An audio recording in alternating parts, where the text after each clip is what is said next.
Hey everyone, and welcome back. So, I know about a minute late, but don't worry, I'm here. It's time for the warp zone.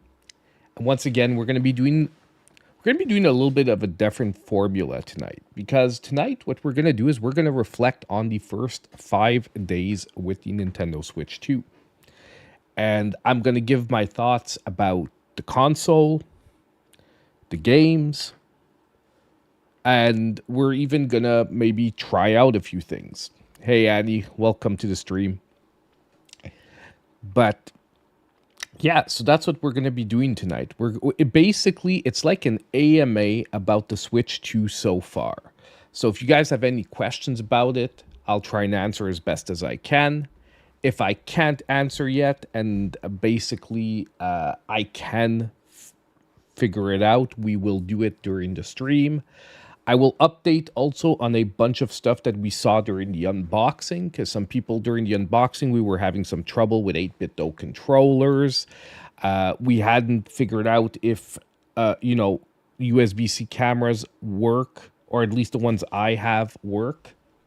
Because Nintendo has come out and said since launch that, most USB-C cameras or a lot of USB-C cameras are compatible with it. Well, I can tell you guys right away, one of my cameras works, one of it doesn't. So, yes, there is compatibility, but it's definitely not like widespread. Well, I don't want to say widespread is maybe not the word. I've tested like 2 cameras and I'm at 50%. But I do think more cameras are going to work with it than not work. But ultimately, nonetheless, you can't necessarily blindly buy any camera and know it works unless someone has tested the specific camera you have and they confirm to you that it works or not. So we're going to talk about that. We're also going to see, because it's really weird, the camera's resolution drops a shit ton on the Nintendo Switch. I'll show you guys, because I'm using like a 4K USB-C camera.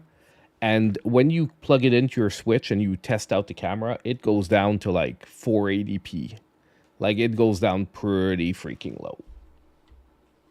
And you guys will see the difference, because right now, like, you're seeing me in 1080p. And you'll see that when I'm going to switch later to the camera on the Switch itself, not at all comparable to 1080, not even 1080p. So we're going to test out a bunch of stuff like that. I'm also going to talk to you guys so far about every game that I've played, my thoughts so far on every game that I've played 5 days later.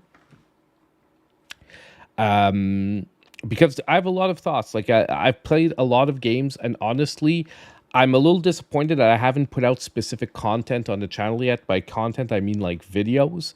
But I'm a little bit all over the place right now. I'm trying so many different things right now that I'm having trouble locking in on like producing specific content about specific items, because I just have so many ideas and so many things I want to do that it's like a blur. So what I think I'm going to do, by the way, on the channel is tomorrow we're going to get a deals video. Okay, because there hasn't been a deals video in like over a week. I want everyone on the channel that has been following me for deals to know that that is not stopping in any way. Deals are still going to be present. We're still going to be doing Switch 1 deals as well as Switch 2 deals. Obviously, eventually, we might get to the point where Switch 2 takes more spots on the deal videos than Switch 1, but that is not going to be right now. So for people that follow me that still have a Switch 1 that didn't upgrade, I don't want you guys to feel like, okay, right away it's put aside, and basically Switch 1 deals are going to be around for a good little while still. So I do want to get that out just so I can let everyone know that it's still business as usual from the deals perspective. There might be a slight slowdown now because I need to catch up on Switch 2 content, but as soon as that's over, we're going to get right back into it. And basically, as things go along, I'll be integrating Switch 2 deals into the videos.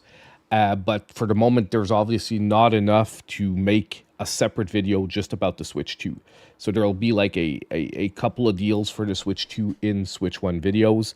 Either way, we're going to talk about one of the biggest awesome surprises about the Nintendo Switch 2, which is the fact that it's upgrading almost every Switch 1 game that had performance issues for free. Like, whether the developers have put out patches or not, a lot of games are just getting a mega boost. We're going to talk about a few that I know that I've tried so far. And we'll talk about a few that so far have not been helped by the Switch 2. First, I want to say hi to everyone in the chat. So, hey, Annie, Squirrel, Scott, welcome, guys. Nanaki. We've got Martin, we've got Dead Cell, and we've got Grovel so far. Welcome, guys. Welcome. Don't forget to hit the like button, by the way, as you come into the stream to make sure that we send it out to more people. So tonight's stream is most likely going to be a little bit more of a laid-back, talking head type of stream where we're going to be doing some stuff. I've also got some awesome news. We've got our first Switch 2 review code on the channel. Like, official Switch 2 game review code, which is Hitman World of Assassination, which is a game that I'm really glad that I got a review code for, because to be honest, if I didn't get a review code, it might have been a game that I either skipped or that might have taken quite a while for me to try. So, but thanks to the developer for sending out a review code, we do have a Hitman World of Assassination that is actually downloading as we speak right now. Like, if I flip over to the gameplay channel here, to the gameplay section, as you can see, my copy of Hitman World of Assassination just came in, and it's downloading as we speak. So, it's a big file. It's a big file. Not gonna lie, it's a big file. Actually, I do want to check that I have enough space on my card, because data management is going to be a bigger part of the life of a Switch 2 like player's life than okay, I'm going to have to quick delete some stuff. I'm not sure I have enough space for Hitman. And I don't like having my micro SD like right up against it. Like filled up, like, you know what I mean? You know what I mean? Okay, we're not going to play Croc Legend of the Gobos for a while. Worst comes worst, I'll re-download it. We're not going to play Leica. I feel like we're not going to play this for a while. Give me 2 seconds. Like, it's going to be... I just want to delete a few things here. Okay, there. Now we're sure that I have enough space. Okay. You want that 3 years? You'll wait 3 years or so, or years forced. You're waiting for a Switch 2 OLED. Dude, man, if you're waiting for a Switch 2 OLED, yeah, we're probably a whiles out. Hey, Frenchie Mom, welcome to the stream. Welcome, guys. Welcome. So, like I said, Nintendo Switch 2. Look, I'm gonna bust a bubble right away. You know, I'm loving the console. This console, for the moment, is giving me everything I was expecting from a Nintendo Switch successor, and more. Okay, I'm gonna burst a bubble right away. I am loving the console. So, do I regret it? Absolutely fucking not. Okay, and I have to say the actual word. You guys know I try to keep it to a minimum, but I definitely don't. The launch lineup is lacking. Honestly, if you look at the launch lineups of the last few consoles that have come out, I do think it's one of the stronger ones. And I think this is one of the consoles that is also, as I said previously, automatically upgraded almost every game that came before it on the existing console. Like, almost no other consoles, like, other consoles have had backwards compatibility. Don't get me wrong, But other consoles were not upgrading for free almost every Switch 1 game that has had performance issues before, and that is what's currently happening on the Nintendo Switch 2. Now, I give it that there are a few games that are having some issues, like startup issues, freezes, stuff like that. We'll talk about one game that is actually probably top of the list on games that I was hoping that the Nintendo Switch 2 was gonna like give it a boost and pump it up. But I do think that it is a pretty decent launch lineup. And I do think that we are going to be getting a direct in the next month that is going to flesh out the next 6 months for the Switch. And I think we have quite a few surprises that are going to hit us from third-party developers over the summer and over the fall season. I do think that we have not seen the actual release calendar for the Switch for the next 3 months yet. I believe we are about to see it over the next couple of weeks. Most likely right before the investors meeting for Nintendo, which is the end of June, like the week before. So actually probably next week or the week after, I'm really thinking we're going to be getting a direct, and we are going to be getting like 20 plus games coming out between now and the holidays. And when I say 20 plus games, I'm talking about 20 plus impactful games coming out between now and the holidays that we do not yet know about, that are going to be ports of maybe games that were available on other systems, that are going to be a lot of the games that were announced at Summer Games Fest that probably have deals signed with Nintendo. We've been spoiled for 8 years with the OG Switch. And I'm going to tell you guys right away, every OG Switch game coming out between now and September are actually going to play better on the Switch 2. And like, I have a review code right now for a Switch 1 game that is coming out on June 26th. And I can tell you right now, it was having frame rate issues on the Switch 1, and it is running like a dream on the Switch 2. So to me, that is actually a Switch 2 game that has retro compatibility. And had we not had a Switch 2, it would have been a game that would have had a sort of rough launch. I'm embargoed, Squirrel, but yes, if you watched my last stream, you pretty much have an indication that that just might be the game that you indicated in the chat. So don't forget that every game coming out between now and the holidays for the Switch 1 is theoretically a Switch 2 game as well. And on top of it, they're going to run better on your Switch 2. And we were already in the situation where I'll be honest, over the last like 6 months, when I try games out on the Switch 1, like, you know, like we play weekly games. Think of all the games we've played weekly. How often have we had frame rate issues? I would say close to 50% of the time. Well, guess what? Most of that is going to disappear if we play those same games on the Switch 2. So I understand people that are saying that like a exclusive Switch 2 lineup is maybe not currently present. But if you are...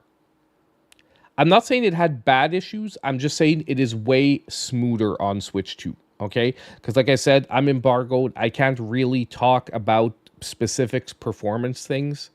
I'm just going to say, if you have that, if you're going to pick up the game and you have a Switch 2, you're going to have an overall better experience. You're going to have an overall better experience than if you have a Switch 1. And that is going to be a reoccurring theme for almost every game from now till the holidays. Which doesn't mean that if you have a Switch 1 and you haven't upgraded it, you have to feel bad and you have to run out and get one. It just means that every game you're going to be investing in between now and the holidays, if you do eventually get to Switch 2, auto boost. And an auto boost. And I'm going to come back out and be very, very clear. People who are saying that the Switch 2 doesn't have a gimmick and it's not an upgrade.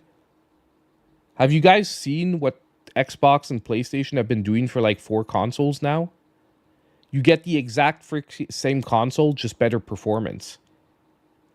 It works for them. And now Nintendo is basically doing the same thing because I think they have their winning formula now. And they are adding in new things like game chat, which honestly is probably now one of the easiest communication services directly on a console out of the 3 consoles. And I can't believe I'm saying that about a Nintendo console. Because normally, talking through a Nintendo console with your friends and game chatting and stuff like that has always been dreadful in the past. Now, Nintendo is actually, I would say, a leader. I agree with you, Grovel. We need achievements. Now, does this mean that this is a perfect launch? Does this mean that the console has absolutely no downsides and no faults and no nothing? No. You guys know me. I love Nintendo, but I'm not a blind person and I'm not going to give them everything on a silver platter. There are still stuff that they need to do. I agree with you, Nick. They shouldn't be charging for upgrades for games. But we did get a fair deal of free upgrades to their games as well. I do think that it makes sense depending on how much work they put in. And if you look, the games that basically just got a performance boost, they did do for free. The games that they actually developed extra content for... Did my audio go out for a bit? I'm sorry, man. Did anyone else get that? Are we good now? Bro, the Panthers did not kick Edmonton's ass. 6-1. I know, guys. I'm messing. I'm okay now? Good. But I'm just saying that the games that they developed extra content for, I'm okay with them charging for. Understand me. I'm okay with them charging for. Would I like it to be free? Guaranteed.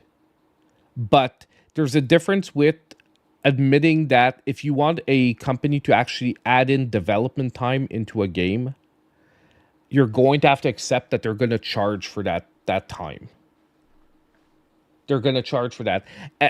And some developers right now are actually sort of,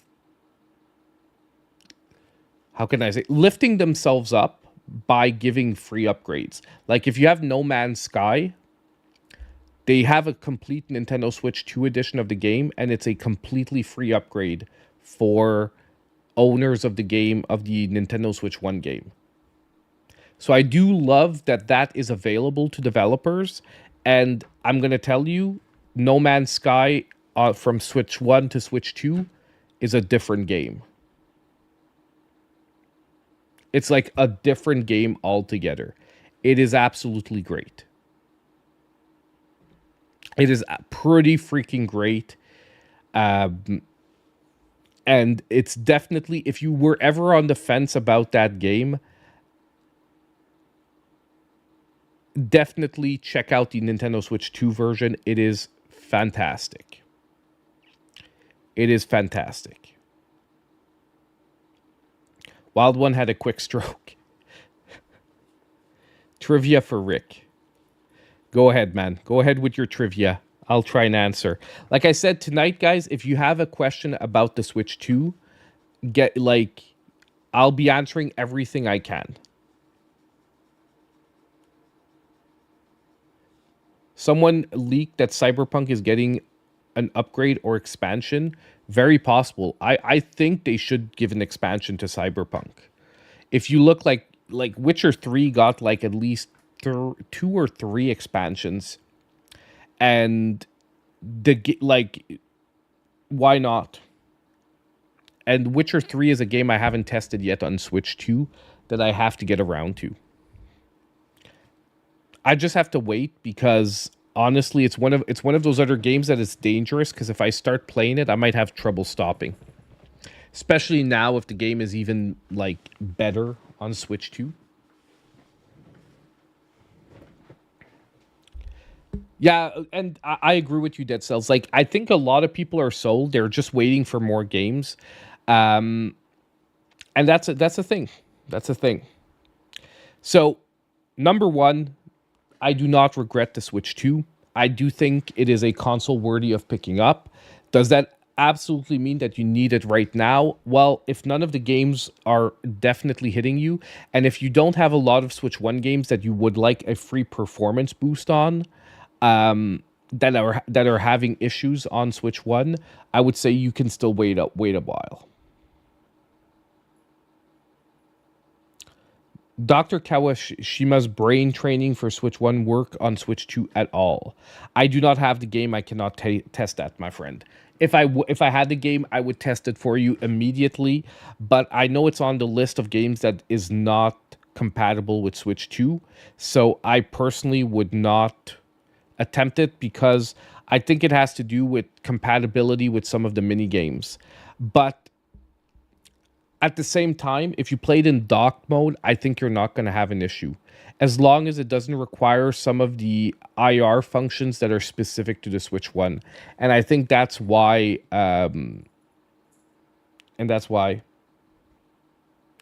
Hint, so there are 85... So there was 85 plus minutes in this game. What is the number one series for penalties? Yeah, it must have been Montreal-Boston. Which year? I don't know, but it has to be Montreal-Boston. I can't believe that, like, Montreal-Boston are probably the two teams that, like, have some of the worst blood in hockey. So I'm guessing Montreal-Boston, but I don't know which of the series because we've played them multiple times. 85 plus minutes of... is it Montreal-Boston? Then I can try to guess which series, but like, is it... I'm assuming it's Montreal-Boston.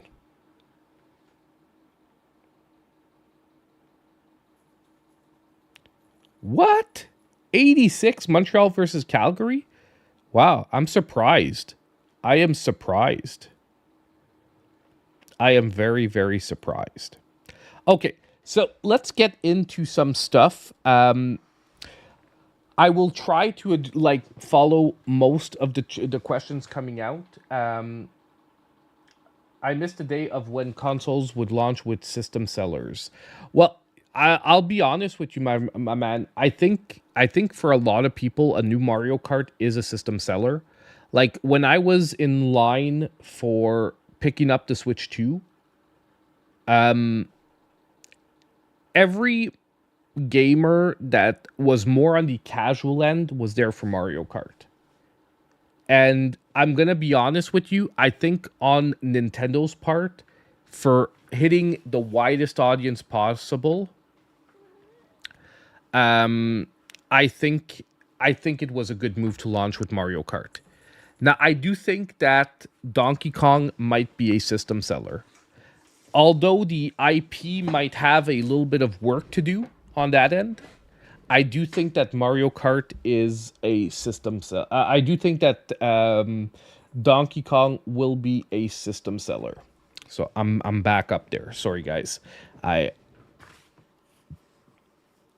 Now, first, I want to show you guys that the camera does work. Now, I have it plugged in with my Razer. Okay, my Razer Kio Pro, which is, like I said, a 4K camera. It's plugged into the Switch. We're just going to go into the testing settings. So, by the way, if you want to test if a USB camera works on your Switch, it's as easy as going to controllers and accessories, down to test USB camera, and you just click on the freaking button. And then basically, if the camera you have plugged in works, you're going to get your camera popping up on the side there. And you're going to be able to figure out if your camera works or not with the Switch 2. So, but like I said, the one thing that I'm sort of a little bit disappointed now is that this is clearly a lot lower resolution than 1080p. Like, compare it to, like, obviously this is a DSLR, but the Keo Pro is no slouch, okay, for video quality. Compare the two images. Me on the, like, 1080p versus me on the camera for the Nintendo Switch. So, obviously, it downscales the image. I'm guessing that this is like 480p maybe, or 7, like, it looks too shitty for 720. Not any camera, because my anchor camera does not work. Okay, so I wouldn't say any camera. My anchor camera does not work. So you do need to test your camera to see if it works or not. Okay? You do need to test it to see if it works. It is a case-by-case basis. But it is good to note, though, that if you missed it, now Nintendo did come out and say other cameras were going to work after people already pre-ordered their camera, because they wanted to make sure that people pre-ordered it before letting everyone know that almost everyone should work. But other cameras do work. I can confirm but like I said, for the moment, I'm at 50% because I have 2 USB cameras that are down here that I can possibly plug into the Switch. I have a third one upstairs that my wife uses. I could theoretically test that one, which is probably one of the most popular, like, streaming cameras out there. Whatchamacallit? The C920 there. Give me a sec. Topaz has been a pain in the butt. C920. It's a Logitech. The C920 Pro webcam. Like, my wife has that upstairs. She stole it from me for work. So I could test that one as well. But honestly, I'm like 99% sure it's going to work. And by the way, even if your camera doesn't have a USB-C plug, you can buy for $5 the little adapters. That's what I'm doing, the little adapters that do USB-A to USB-C. And as long as you have a decent quality one, it's going to work. That's what I'm using right now to plug my camera in here. And by the way, the downgrading of the image is not due to the adapter, because I did test out the camera through the adapter on my PC, and there's no downscaling. The 4K works and everything on the PC.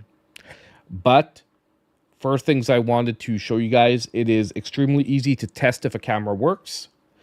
And secondly, so far I'm 50% on my cameras.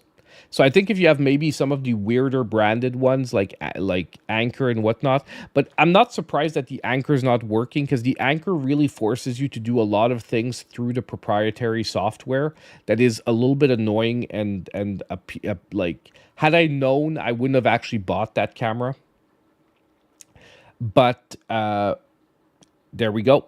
So if you didn't know how to test your camera, as simple as going down to accessories, test USB-C camera, plug your camera in, and you'll know if it worked or not. You don't have to have it. You can have game chat without your face on the screen, by the way, needless. Game chat, like, is not automatically, like, you can game chat from the console itself without a microphone or anything plugged in, because there is a microphone on the console, so you can actually game chat directly from the console without a camera plugged in. It'll just be audio game chat. So you can be lying in bed with your Switch handheld and just game chat with it. That's why I said that, like, it's actually pretty crazy for Nintendo to have this level of openness to to like get a feature like game chat that for years has been the bane of Nintendo's existence. Like Nintendo has been locked down and not wanting to do anything about game chat like features forever and ever.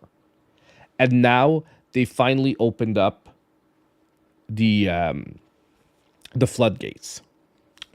Number 2 of the updates of sort of the stream. 8BitDo, which was not working upon launch. So my 8BitDo Ultimate, my 8BitDo Pro 2, my 8BitDo SN30, everything was not syncing with the Switch on launch. Well, 8BitDo, the very same day, on the 5th, later in the evening, like around 11, came out with an update for the Switch, for the controllers. And if you update your controllers to the latest update from the 8BitDo website, they now perfectly sync with the Switch. Let's get... Oh, no, it's big enough. We can see it. So it is basically now fully compatible with... Well, it's already synced, but basically if I just turn my 8BitDo controller on, you can see that now it is fully synced with the Nintendo Switch, which is something that is really, really good because, as we saw, I tried to play Street Fighter with the Pro Controller and it just doesn't work for me. But I've got to say, it's not the Pro Controller's fault. Well, it is and it isn't. It isn't directly the Pro Controller's fault. It's just that to play a 2D fighting game, I need to have a PlayStation format controller. I'm just so used to it for the like motions, especially in Street Fighter, that I cannot play on a different shaped controller.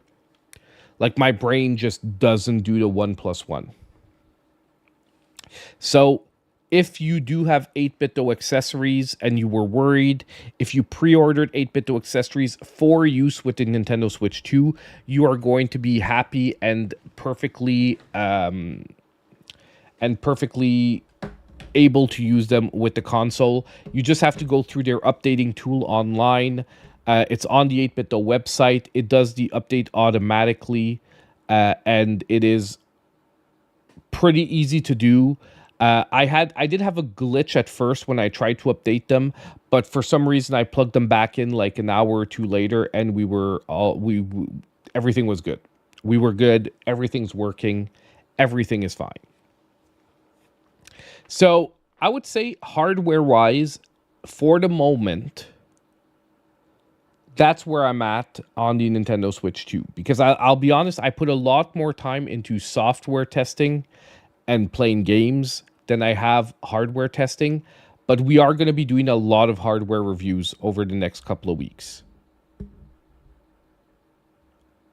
It's always the controller's fault. It is, man. It is. Yeah, exactly. That is the Tanuki Justice T-shirt that I signed for you. It's the exact same one. Are they going back on sale? Not yet, because I don't want to get sued by the developers of Tanuki Justice. So I'll have to sell them in person, like I did with You Wild. So little back alley deal. You slip me a $50, I give you a Tanuki Justice T-shirt. Okay, but like we can meet at Comic-Con. If you need another one.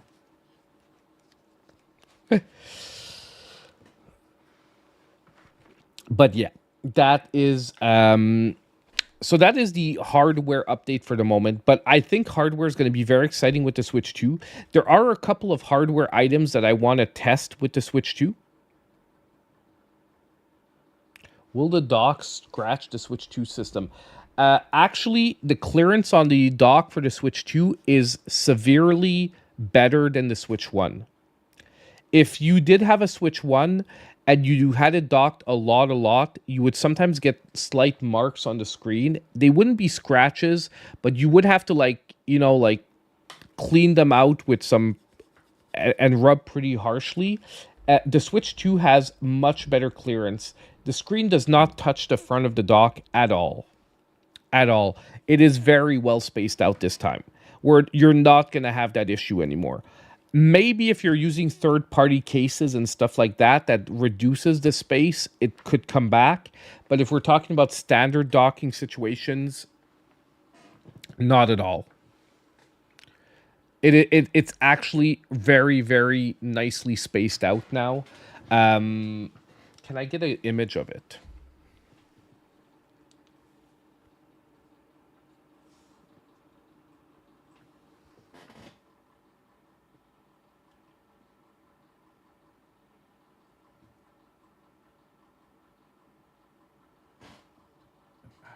Topazes.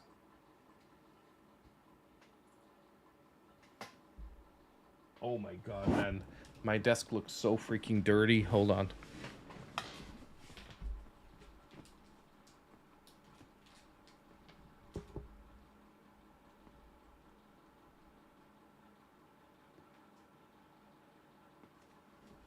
So guys, ignore the dust on like on that part of the desk because I just I just noticed it, and it's actually pretty freaking awful. But give me a sec here. And yes, I did get, for someone who asked a question, I did get Hitman. I said it a little earlier. It's my first official Nintendo Switch 2 download code.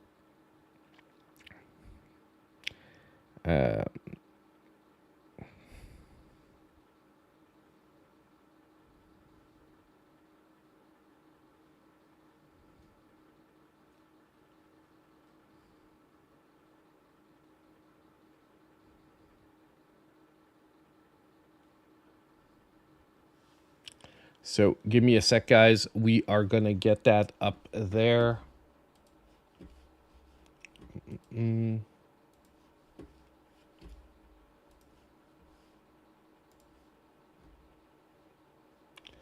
Like I said, please completely ignore the absolutely disgusting screen. The reason I asked is because I ordered my Genki Attack Vector Shell and they claim it's dockable. Should I get the D-brand dock adapter to be safe? Ugh. Dude, I haven't tested those accessories yet, so I don't like giving my opinion on accessories that I haven't tested. So it's not that I don't want to answer you, my friend. It's that I don't want to give you the wrong information about a So, like I said, please ignore the absolutely disgusting back part here, okay? But just to show you guys, this is the spacing that you have on the screen for the Switch 2. Like, you can actually, look, you can actually see light here. You can actually see light here because the Switch 2 is not at all touching the front of the screen. So it actually docks a lot cleaner than on the Switch 2. Than on the Switch 1. My god, than on the Switch 1.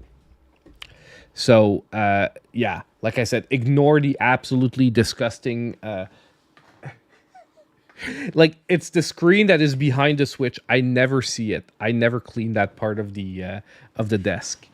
I'll have to. I will though after seeing that because now I'm gonna have like obsessive compulsive disorder, knowing that it's dirty and having to wait to clean it. Yeah,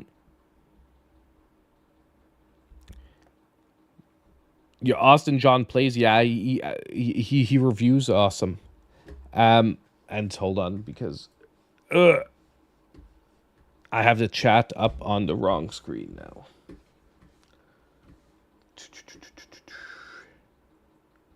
There we. Oh man. There we go. Okie doke. The chat is still up on the wrong screen. I don't. Luckily, it doesn't matter that I had it on the share screen, but it still is just completely impractical. It was at GameStop on Staten Island. Awesome.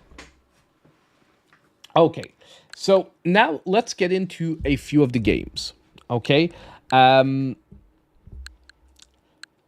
A few of the games, basically, I'm going to give my first impressions about a lot of the games that I've played so far and some that I've tried. But the problem is, like, trying a game that had issues is that I'm worried, and I'll explain to you why. I'm worried about giving my opinion about them because so far I've had bad luck with the ones I've tried out, with some of the ones I've tried out.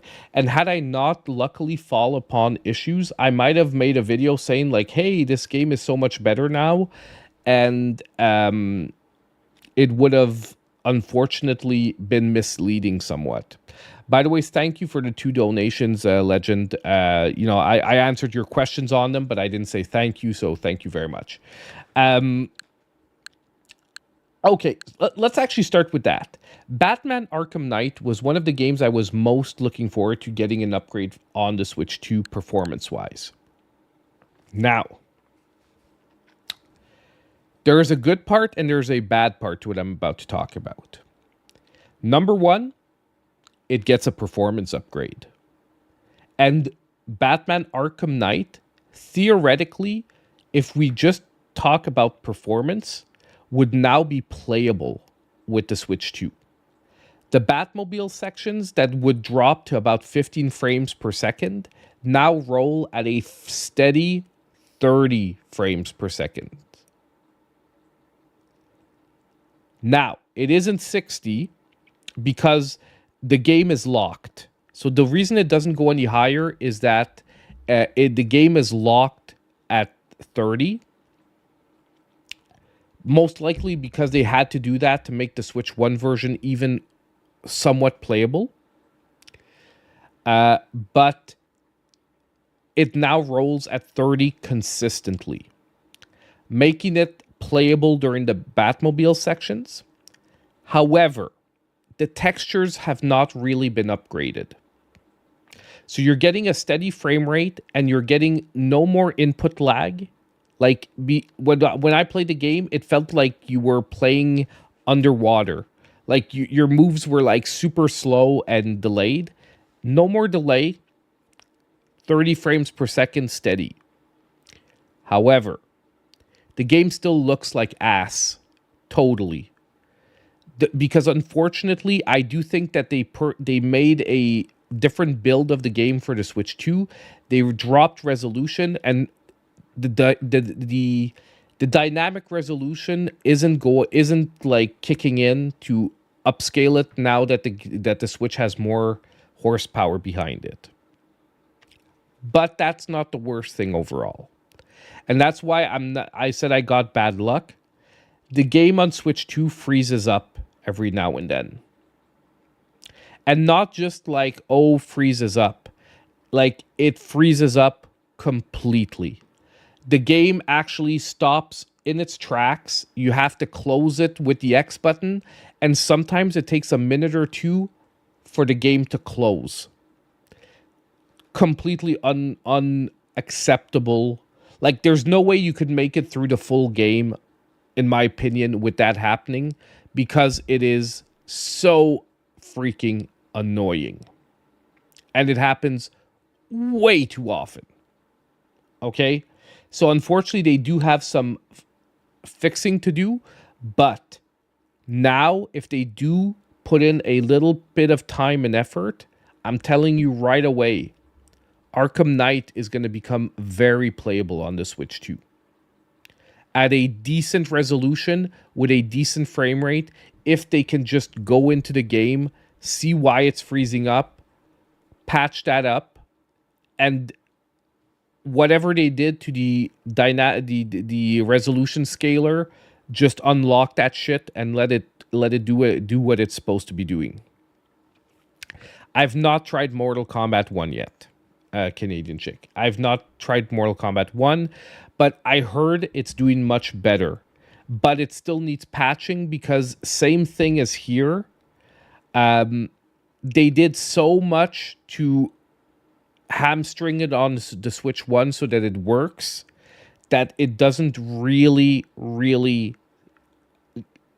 it doesn't upscale as much as some other games that do decently upscale.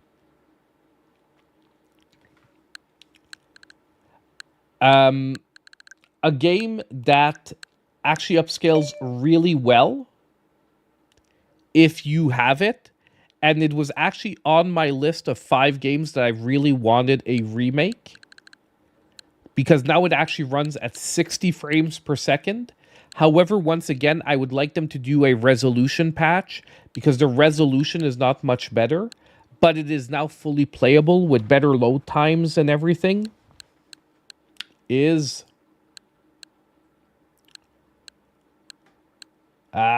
it. I uninstalled it. Darksiders 3. Darksiders 3 now runs at 60 frames per second. And it now runs at 60 frames. Oh yeah, it's right here. My bad. I was like, man, did I uninstall it? I have the cartridge. I'd have to get the cartridge out. But Darksiders 3 now runs at 60 frames per second. The load times are now acceptable. And basically, I do think now that if they would do a quick patch on it, we could get another really great game. And it is, like I said, it's awesome that we're getting free upgrades to games. Now, on my list of games that I need to test out, we have Another Crab's Treasure. Do I have it installed? Because it's having startup issues. Let's see if they fixed it. I don't think they did, but let's just test it right now. It locks on startup. It was locking on startup, but Another Crab's Treasure is a game that I was really hoping would get a Switch 2 patch. Oh. Is it starting up now, guys? Is it starting up now?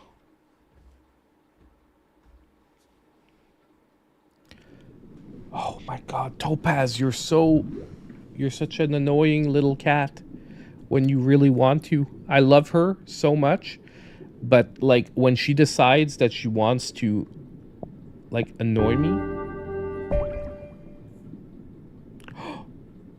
Guys, it looks like it's starting up now.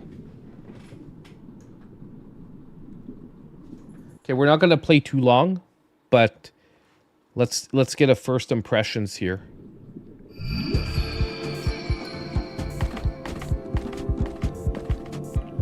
Holy crap.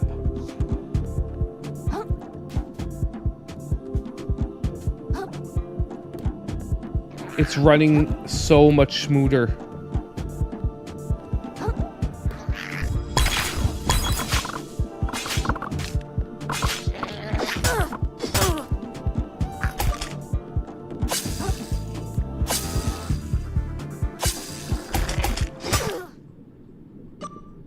My bad. I completely like I was fucking around, but holy shit.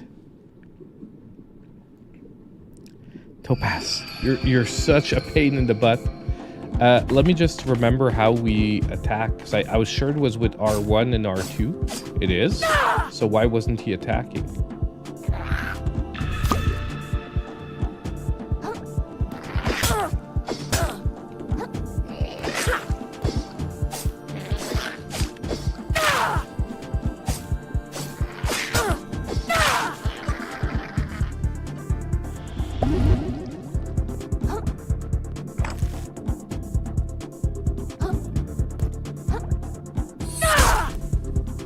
Man, I have to get used to the controls again. But dude,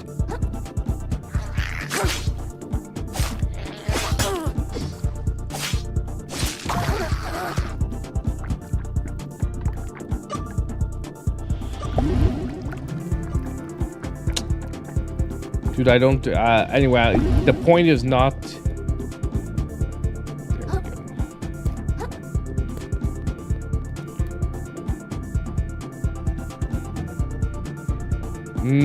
It still looks glitchy in the draw distance though, because look at those guys down there.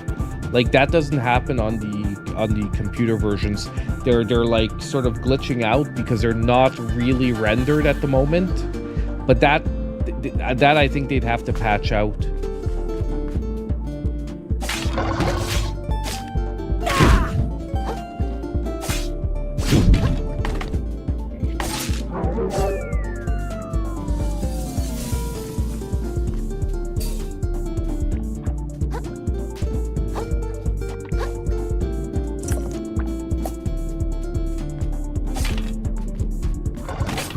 Guys, I'm really glad that they now fixed the startup issue, because this game was freezing on launch.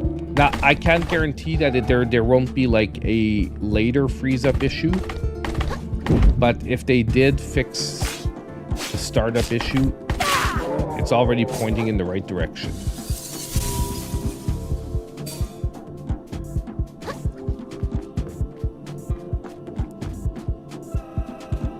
Wow, this is really one of those games that like I still had fun playing the game, but I was definitely disappointed by like the overall performance that it had on Switch 1. And seriously, like I'd have to look at my old footage when I streamed it, but I feel that the resolution is better.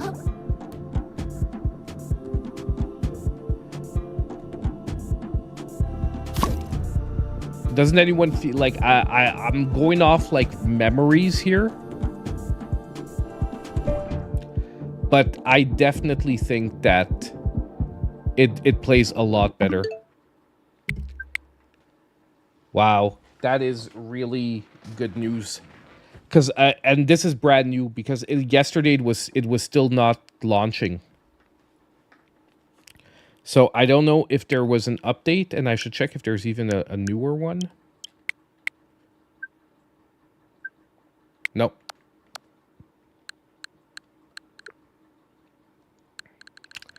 Man, now I'm super excited. I'm super excited. That was one of the top games that I was really looking forward to. I haven't tested out Ninja Gaiden Master Collection either, but that is definitely also top of my list of games that we need to see if the second and third game have got improvements on the Nintendo Switch 2. Axolotl Together, there was a free update. I didn't see that either. Oh, Astral Chain is another one I need to check out. Astral Chain had a lot, like Astral Chain was a great game, but it did have like frame rate issues from time to time. I'm looking through Bayonetta 3, I heard is a dream now on Switch 2. I have not played it, but I heard from people that it plays amazingly. And I think SwitchUp is doing a lot of daily updates to, they're trying a shit ton of games, and they are making videos like by the crap ton. But they do it full time, and I'm like a little bit jealous because they do it full time. I wish I had the time. What is Chewy talking about? The crab game is on sale. Yeah, it is on sale right now. It is on sale. No, Chewy, I am not regretting it. I am totally not regretting it. It is everything I wanted in a Nintendo Switch a successor. Like, obviously, we could always say we want more power, we want more games, we want more that. But I think this is one of the most successful launches we've had in the past, like, 2 generations. And I think that it comes with one of the biggest upgrades overall. Just because it's giving you, like, free games. Free game upgrades. Like, just the hardware itself is pushing games better than they were before. Okay. Now let's talk about the actual Switch 2 games that I've played so far. So I've been playing a fair bit. Like, I've played like 4 or 5 hours of Bravely Default. The game is amazing. If you liked it on 3DS, it is definitely worth picking up on Nintendo Switch 2. The voice acting, like, is fully voice acted now for all the scenes, and it's pretty great. On top of it, the visual upgrade is, I would say, substantial, but at the same time, it feels like it keeps the heart of the original game. Like, if we jump into it just really quickly, like, I really like what they've done with it, where they haven't gone too far, where the game doesn't feel like the same game anymore. But definitely the cutscenes, the overworld, like, that is really, really upgraded visually. And it is a absolutely fantastic RPG. It has one of the best job systems ever. Like, it's pretty much the job system from Final Fantasy Tactics, which was probably one of the best job systems ever in a turn-based RPG. So yeah, 4 hours, 13 minutes.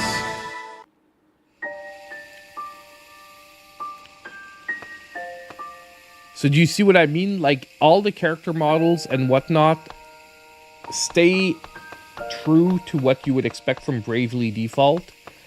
But look at the absolutely gorgeous, like, environments. It looks fantastic. Like, I am loving the upgrade for this game. This is a game key card. It's not letting me go out of the city. Damn it. Where I'm in the part of the storyline where I have to go find the other dude to come with me, because it's not letting me go off alone. So I can't show you the overworld map.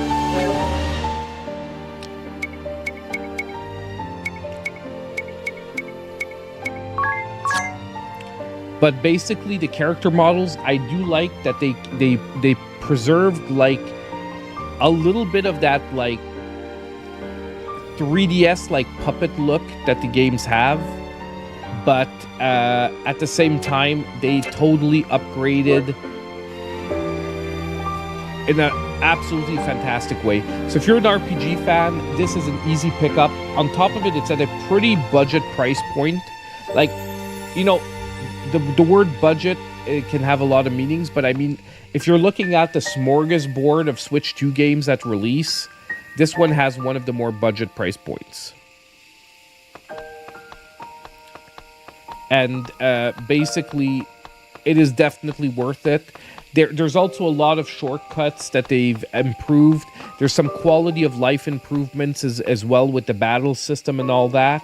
You can actually also personalize like the encounter rates, the difficulty of the game. There's a lot more personalization options on that end, making it much more approachable for people who are maybe not deep into RPGs. Look at this, man. Look at the zoom out. This is automatic, by the way. When you stop moving for a while in a city, it sort of zooms out to give you an absolutely beautiful perspective. Look at the. I know it's hard to see on the effect, like on the screen here, but look at the water effect back here in the background.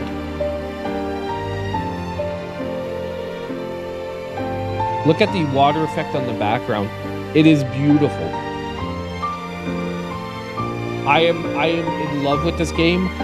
Honestly, if I had more time, I would be playing this like, I would be like trying to play it non-stop. But I know I'm gonna do a review of the game, by the way. I do think I'm gonna review every Switch 2 launch game.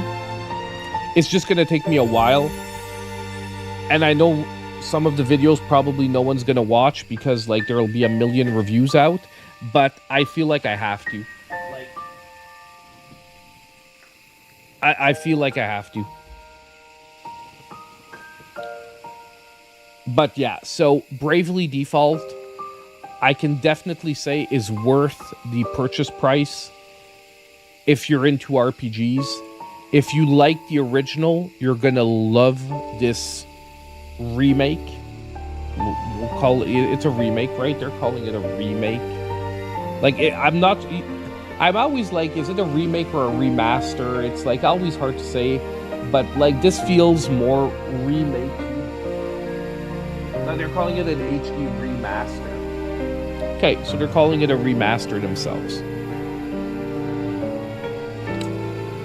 Turn-based combat. It has a really original fighting system, though. I don't want to get too deep right now into the mechanics of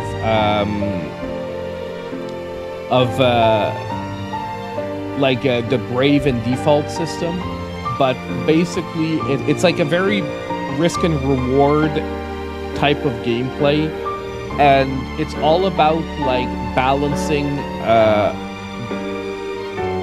your party's roles and knowing when to default and when to brave. Basically, you can sort of stack turns. Like, the easiest way to explain is you can stack turns or you can save turns and go into a defensive position. And generally, like one of the basic sort of like, how can I say? One of the basic sort of like tactics that I like to use is generally I'll be very aggressive with my like attackers, the guys that do a lot of damage. I'll pretty much brave every time I can and try to knock out like opponents as fast as possible.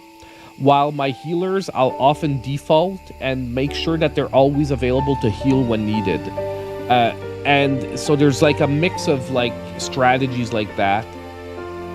Because basically, if you stack your attacks like 4 in a row, that means your enemy can theoretically act 4 times in a row after that before you can even do anything.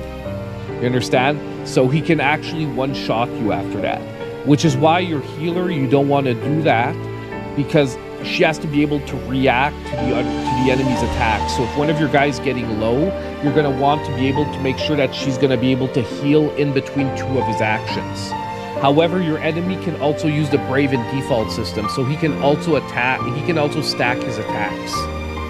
So it's a very fun system once you get into it. Okay, so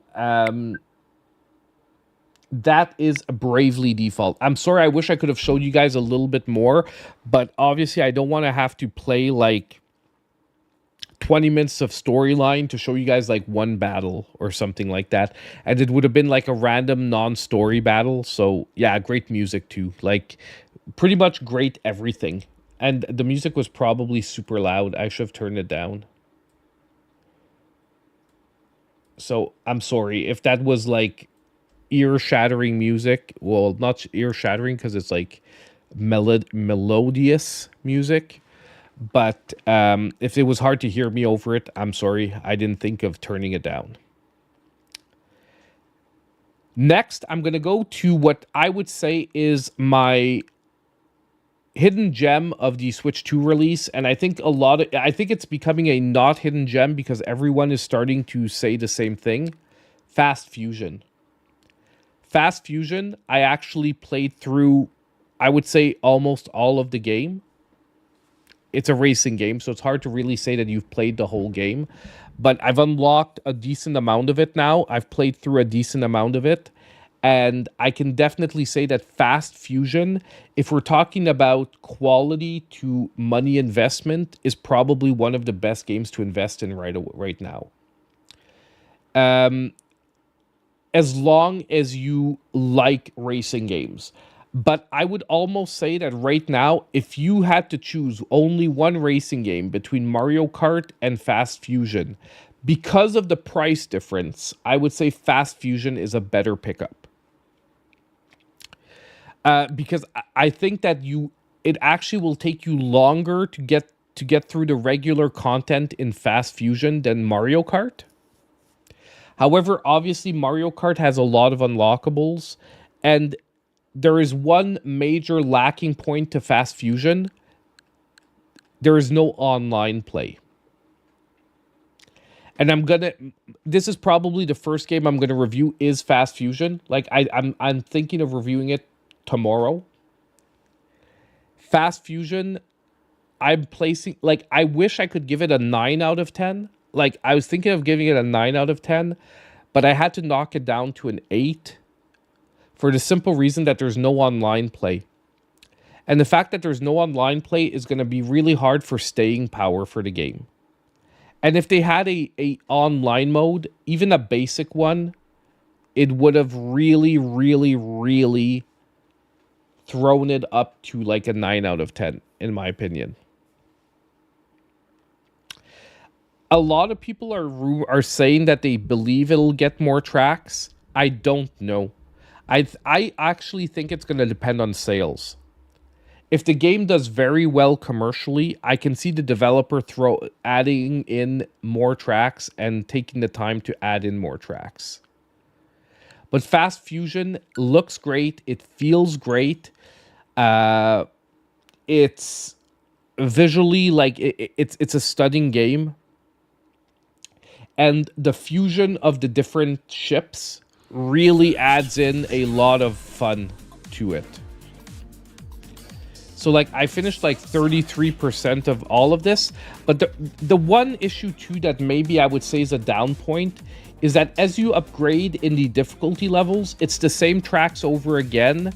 It's just that the AI gets better.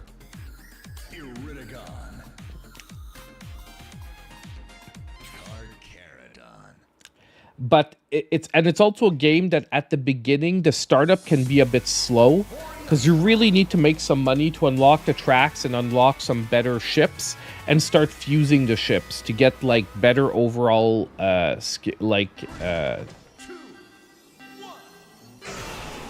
fucked up the start.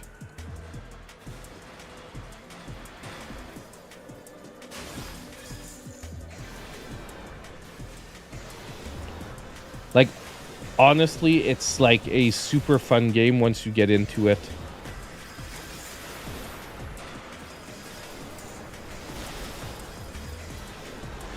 The feeling of speed is amazing.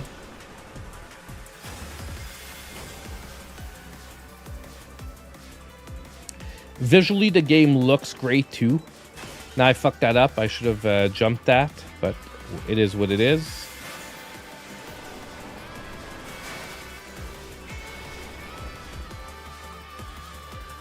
The music is actually really nice. I'm not going to say it's great, but it does its job, and it's pretty good. It's catchy. It gets you pumped during the races. Oh man, I effed that up. That just cost me a lot. We're not going to do a full cup, by the way. We're just going to do a couple of races. I have to boost. I fucked that up again.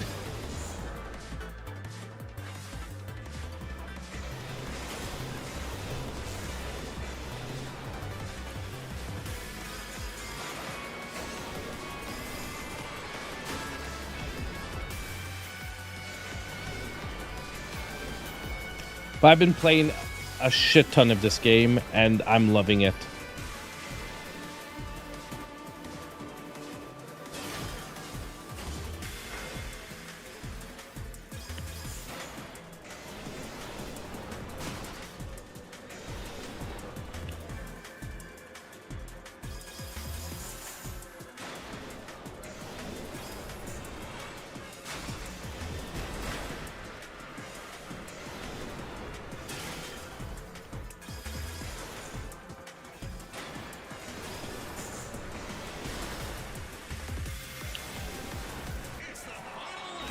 We've got one lap. I've got to catch up to them.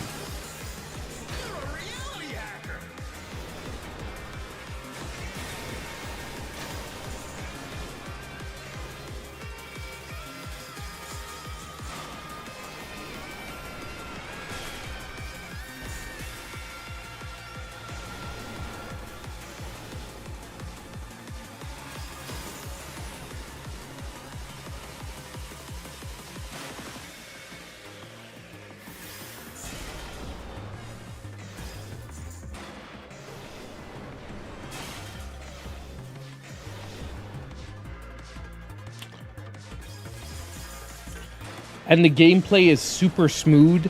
Frame rate is a consistent 60 FPS. The developer actually talked about adding in a 120 FPS mode. So they haven't talked yet about expanding the content, but they did talk about adding in a 120 FPS mode. Okay, so I just wanted to show you guys a quick race. We're gonna drop it. We're gonna drop out, but it's a great game. Seriously, it feels super good. Honestly, it's one of the games I've been having the most fun with overall.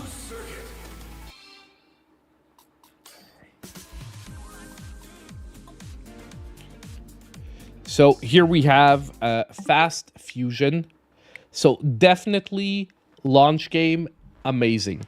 By the way, I really want to get Ridge Racer Archives. I haven't done it. I haven't gotten it yet because I just haven't gotten around to it yet. As you can see, I've already like overloaded with games. By the way, I have like all the standard content for Mario Kart done. Like when we're talking about the single player content, all the way up. Like I unlocked Star Road. And I thought there was 200 cc's, but there is not. So I'm really hoping they add in 200 cc's. Mario Kart needs it. It needs a little more speed. However, I haven't unlocked everything yet. Like, there's a lot of characters I haven't unlocked, because there's a lot of characters you need to pick them up with the, you have to pick up the food, and you have to transform them during the races, and that means, like, playing with each one of the characters. Most likely, that's going to be doable when I'm going to play multiplayer with my family, because I'm going to tell everyone, like, get food and get transformed, like, take different characters. Like, if the 4 of us take different characters and we, like, transform, I think we're going to unlock all 4 of them, like, in one playthrough. But Mario Kart, been playing a shit ton of this too. Rainbow Road is amazing, by the way. Biker Bowser, man, he looks actually pretty cool. Like, a lot of the alternate versions of the characters really look cool, by the way. These you get by like unlocking them with food, by the way. Like, you pick up the, like, fast food that you get in some of the races, and if you eat it, you transform into, like, your alternate version. And obviously, the best character is Cow. Everyone knows that the best character is Cow or Fishbone. Okay? It is obvious. The free roam is, you have to go here. Hold on, it's... I found it the other day, but like now I'm like, oh, we just got the Dolphin Dasher, and it's shit. I really like this one. I thought it was here, but it is not. Hold on. The worst is I did find the free roam the other day when I was playing it.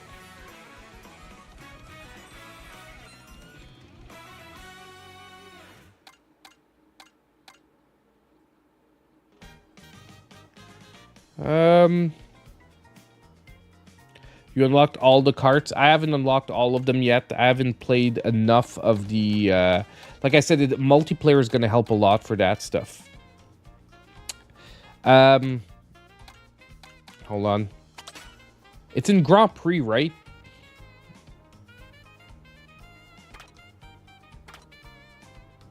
Oh, yes, that's it.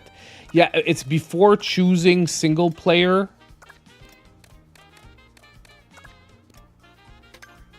It's down there. It's on the main. You just press the plus button for free roam. And there you are, you're free roaming. Yeah, it isn't intuitive. But like now I'm free roaming.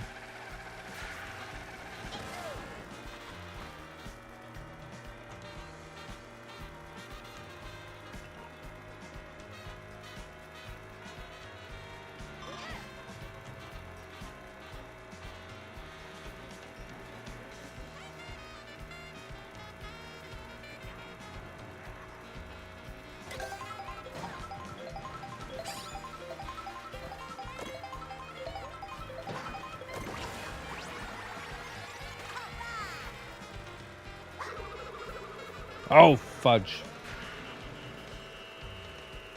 Stupid green shell. Dude, can you shit one out again? Thank you.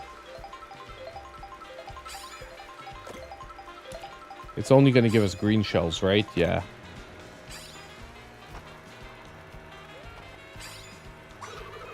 Oh, fuck. Like, we'd have to get I'll have to get up, like, right in their ass. Hold on. Let's pick up a couple of shells, and let's get right up in their butts.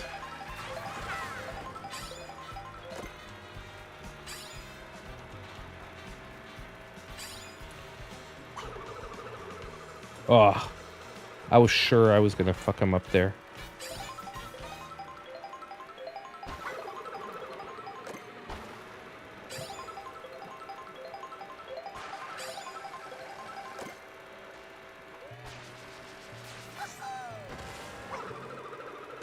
There, we got one. Oh, fudge. God damn it.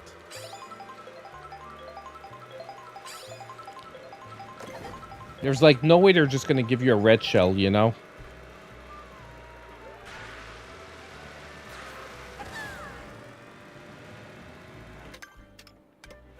Oh man, he's on auto. Hold on. I took auto accelerate on because I was and smart steering off. One of my nephews came over and I let him use it, so I had to put on all the extra stuff. I was like, why can't I freaking slow down? Come on. There we go. You beat the charging truck challenge. So you've got like a bunch of challenges like that you can do in free roam.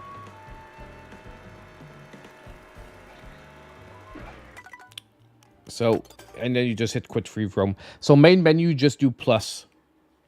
It's really like you can do whatever. The one thing is, honestly, I would like, well, maybe I just haven't found it, but I would like a list of the challenges so that you can you can actually go through and you get what I mean? Like, I wish there was like a list of the challenges so that I know what I can do. Because like you just randomly fall into challenges like that.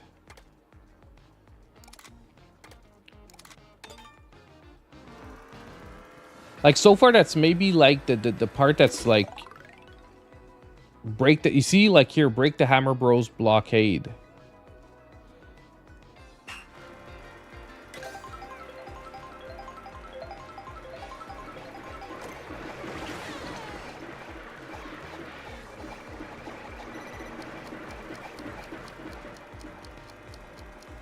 Boom. See what I mean? Like, there's another mission. But, like, there's no, like, list of all these missions that at least not that I found. Like, you can see on the map here different things that you can... But I'd like an overarching, like, list.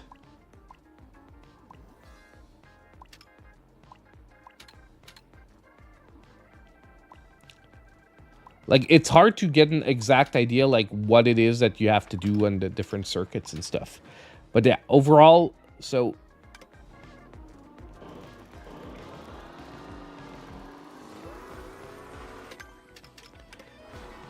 So, that is a free roam. So, that is Mario Kart. Mario Kart, I'm gonna tell you guys, I give it, for the moment... And some people might actually, like, complain about this, but I'm only giving it an 8 for the moment. And don't get me wrong, the game itself is great, but there isn't enough races, there isn't enough cups. Like Mario Kart 8, even before the DLC, had double the number of races that we have in Mario Kart World. And it really feels like they already have DLC planned for this. Okay? And with the price that they're charging, I really hope the DLC is free. Like, I really hope we get support packs for a year or two. Like, I do think they're eventually going to charge for DLC. I just hope that they do both things. I hope that they start by giving free upgrades for people who bought the game. And then after, like, a year or two, then they try to sell extra DLC for even more packs. But it is guaranteed that, it doesn't make sense that there are only... See, we got a new Explorer. See what I mean? You need them to transform to get all the characters. There are a shit ton of alternate versions to the characters. Okay? But... There's no sense that there are only eight cups currently in the game. Like, that is 32 different races. If you just compare to the quantity of content that we had in Mario Kart 8, even before the DLC, there was at least 12 cups. There was at least like 50% more.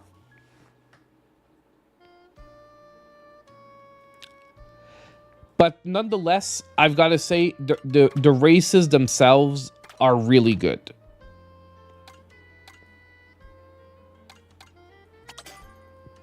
And I showed you guys, I don't know if you guys saw the short, but Rainbow Road visually, and the short doesn't do it justice, okay? The short doesn't do it justice. But Rainbow Road is visually amazing. Where's Rainbow Road? I don't know where it is on the map. It's here.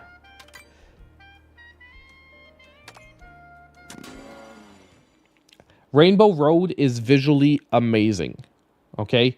We're only gonna do Rainbow Road. The race is about 6-7 minutes.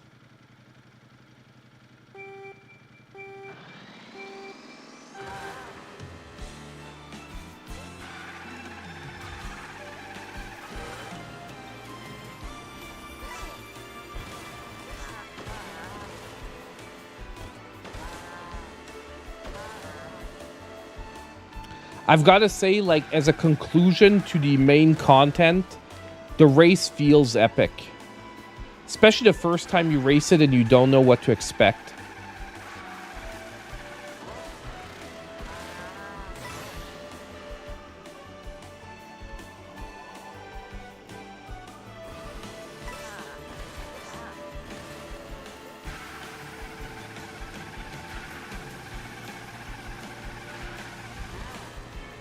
Obviously.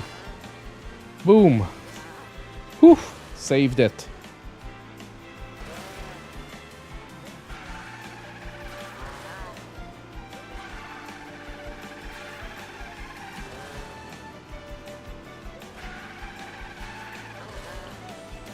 I do find that the drifting feels a little bit different in this one than it does in Mario Kart 8.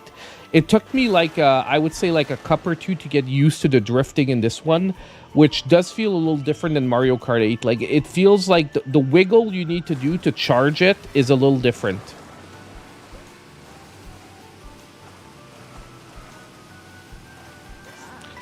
Like, visually, I find that this race, it looks freaking crazy.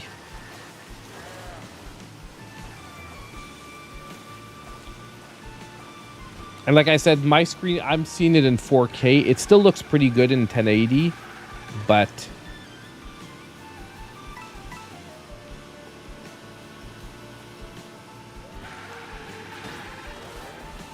no, Fast Fusion does not have different speeds. The AIs get better, but the speed is the same.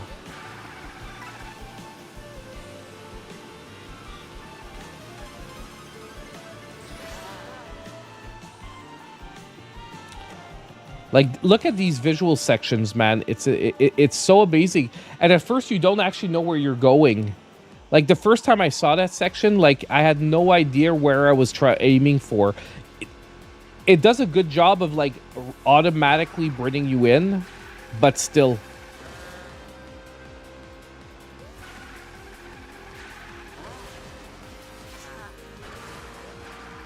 Oh, damn. That I knew I was going to fuck up there. That was automatically like total fuck up. I felt it there. Was trying to do a little too much.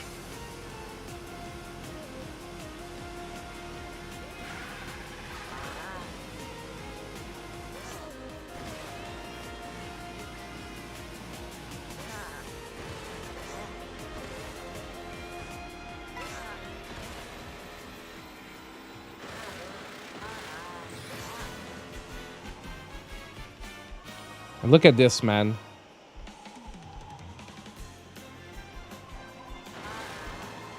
I'm gonna miss one of them. Like, honestly, this is an epic finale.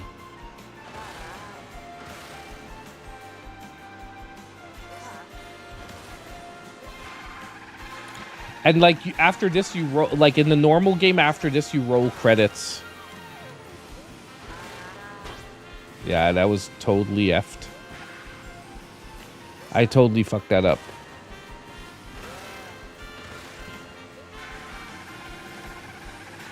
You need to be dashing before.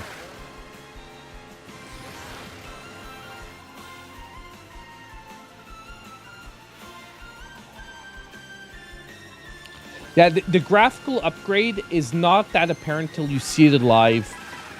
Like, I know a lot of people are like, oh my god, it doesn't graphically look that much better than the other Mario Kart, but it really does. Like, when you see it in person, you're gonna automatically see how much better it looks.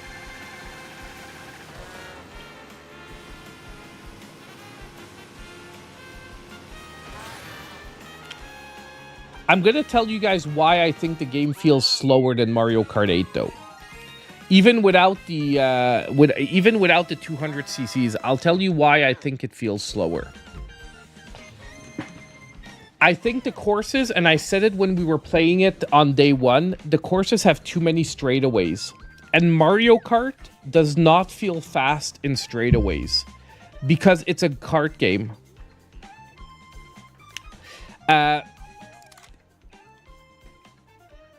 Yeah, we're gonna upload this as ghost data. And exactly, the tracks are wider, there's more straightaways, and Mario Kart feels faster when you're in curves. Because it's like go-karting. Go-karting, when you're in a straight line, that's where you realize you're in a go-kart. That you're not in an actual, like, you know what I mean, race car. However, when you're taking turns and you have to, like, drift and shit, it feels fast as F. And that's what happens. And that's why this one, I think, feels slower. But I don't think it's slower. Exactly. You need to drift, but in straightaways, it just, like, yeah. A lot of the courses, like I said, have too many straightaways. That's maybe my biggest, like, my biggest gripe with the general direction of the game. Okay, other than that, after that, Street Fighter 6. Amazing version of Street Fighter 6. For a Switch 2 that can play in portable, Street Fighter 6 is a great version of Street Fighter 6. Especially in the multiplayer mode. I was surprised how good the online and the multiplayer is on Switch 2. If you want to get into Street Fighter 6, you can play competitive on the Switch 2. And you're not gonna feel like you're held back at all. So that's actually a great improvement, because I would say that every fighting game on Switch 1, if you wanted to be super serious and competitive about it, you had to not play it on Switch 1. Like, whether it was Dragon Ball Fighters, whether it was Mortal Kombat, like either Mortal Kombat 11 or Mortal Kombat 1, definitely. Whether it was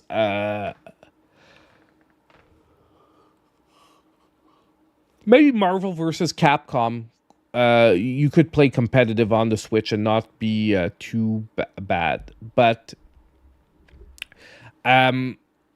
ultimately, the goal being, though, of what I'm saying is that the Switch 2 is the perfect home for games like Street Fighter. I am really, really hoping we get Tekken. I really want to get into Tekken, but for the moment, it's not announced. I really hope we get Tekken. It is going to be Tekken. I pronounce things different ways a bunch of times. I know it annoys some people that I switch pronunciations. Yeah, but I don't know if you saw Mina the Hollower is coming out on October 31st, but it's Steam only for the moment. So there's another possibility here. Once again, it will be announced in a Nintendo Direct that it is coming to Switch or Switch 2. but for the moment, it isn't even announced for PlayStation or anything else. So I am super interested in Mina the Hollower. I've been interested in it since it was announced like 3 years ago, but it needs to come to a system that I want to play. Like it needs to come to a Switch or Switch 2 because I'm not gonna play it on Steam. I'm just not gonna play it on Steam. I have too much Switch stuff to cover that I'm not gonna play it on Steam. And finally, out of the launch games, we have Rune Factory. Well, not finally, we have two more to look at. We have Rune Factory, Guardians of Azuma. Look, if you like a life sim with a strong storyline and anime feel to it, and you like rizzing characters, it's a great game. Guardians of Azuma is a really good Rune Factory. Okay? Is it a super deep and serious game? No. Is the combat super evolved and deep? No. No, I don't have a Steam channel. I don't. I sometimes have played Steam games on the channel, but I don't have a Steam channel, and I don't have time to dive into like Steam. If one day I do, I say it often, but if one day I'm doing content full time, maybe we'll start diving into like Steam and whatnot games. But I feel like right now I'm already saturated with Switch content that I don't need to. I don't want to dilute the content by covering it and not covering it sufficient enough where people will sub and come back for content. You're not rizzing anything except Keanu Reeves. Sure, sure, squirrel. But anyway, so Rune Factory, Guardians of Azuma, really, really good game. And that's why I'm saying this is a solid lineup. Think about it, guys. You've got Mario Kart, which is a super good general everyone game. You've got a really solid like life sim game, a really solid fighting game, probably one of the best fighting games in the last couple of years. You've got another really good racer. You've got an extremely awesome remake of an RPG. And you have Cyberpunk 2077, which is an amazing, like, huge open world type game. Probably one of the best of the last few years as well. Like, to me, that's a really strong lineup.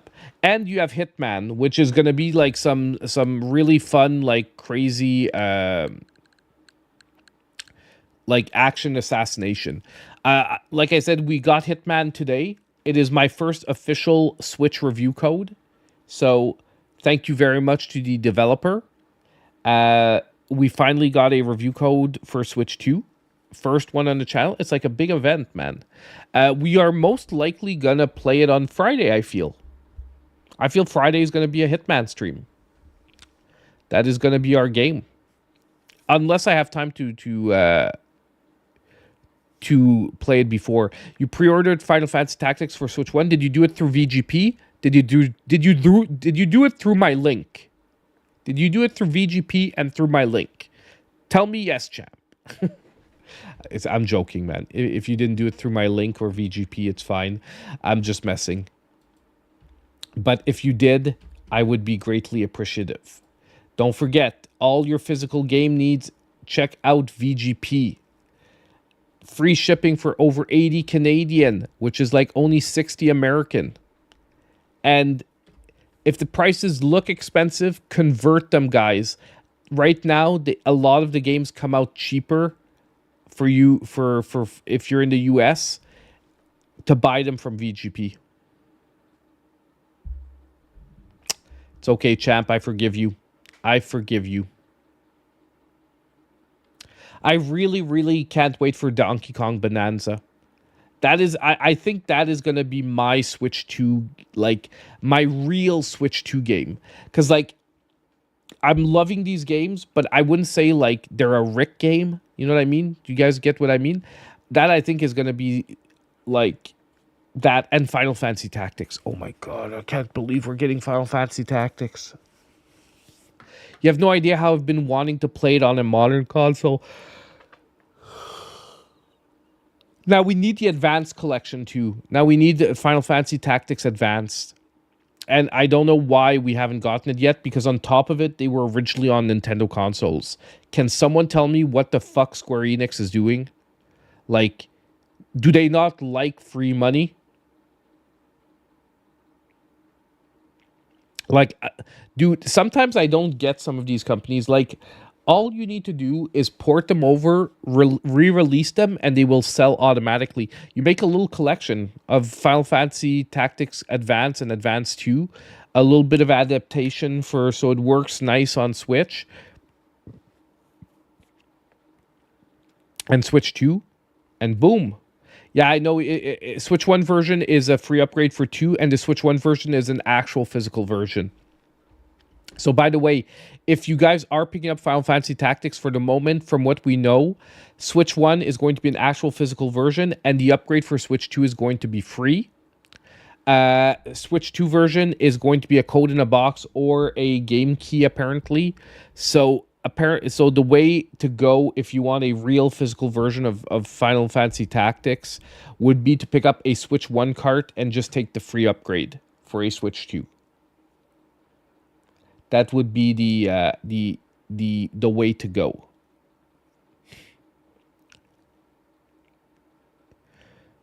I don't think for the moment I'm going to get a new capture card, NDJ, to be totally honest. Number one, even if I'm streaming at 120, how many people are watching on a 120 hertz screen?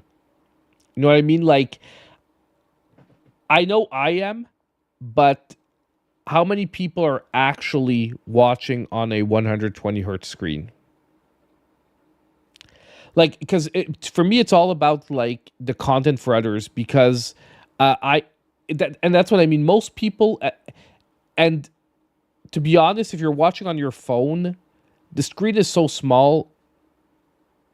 Oh, I do agree. You can notice them, because I noticed when I turned it off, because my screen goes up to 240 hertz, even the one I have here that I'm using for gaming.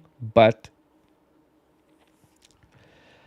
I'm just saying that most of the people watching content aren't going to necessarily be watching on the 120 hertz screens, and I'm not even. Does YouTube even support streaming at 120 hertz? Does it even support it?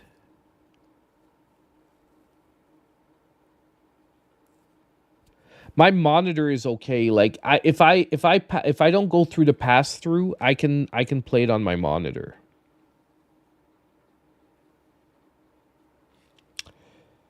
But yeah, man, the Switch lineup is fantastic. If anyone's on the fence about buying a Switch 2, and they're seeing the hate online about the console, I honestly think that all the hate is coming from people who are just jumping on a bandwagon. It is a great console. It is worth the price. And I swear to God, when did Microsoft announces the price of their handheld? And I'm going to tell you guys, I'm thinking the Microsoft handheld is going to be around $600 or $700. Okay? Because if you look at the Rogues that are around the same specs, that's how much they're selling for. $600-$700 easy. Okay? If people do not bitch and complain, I'm going to be fucking pissed. I'm going to be super pissed, because people are complaining about a $450 price point on the Switch. They better bitch about a $700 price point on the Xbox handheld.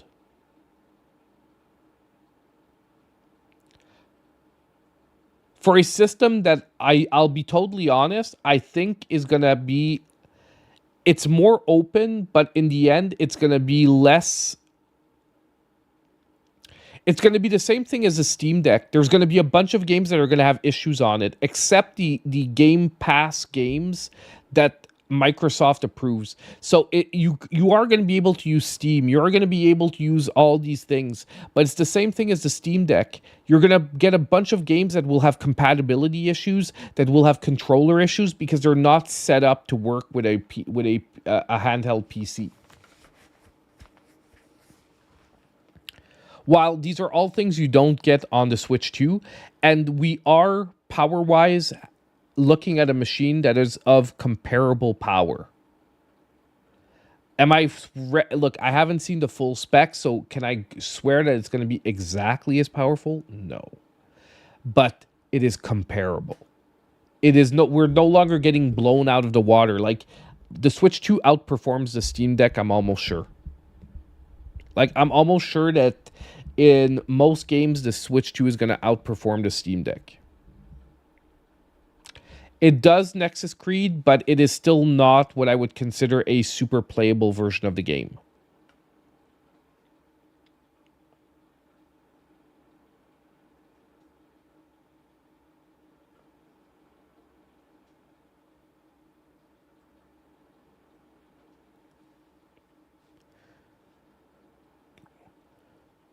What are you capable power, though it isn't?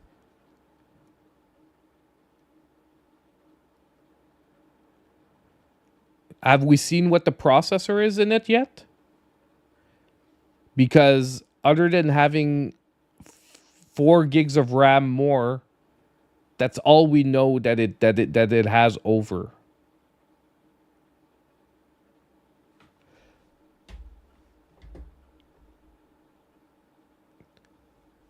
But are we confirmed that it has the same processor and everything as the Rogue Ally X, though?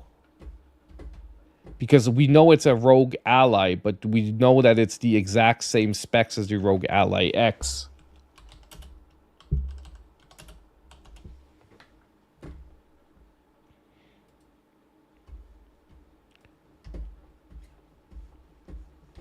And honestly, I'm not sure that the Ryzen Z1... Because already, if I'm looking at a Rogue Ally X, already the ones I'm looking at has more RAM than the one that Microsoft says they're going to be selling. Because they did say that it's 16 gigs of RAM. If you look at the presentation, they confirmed 16 gigs of RAM, 512 gigs of hard drive. And already most that I'm seeing here for the Rogue Ally X are 24 and... well, I'm looking at a Z1 Extreme. It's the Ryzen Z1 Extreme. Ryzen Z1 Extreme.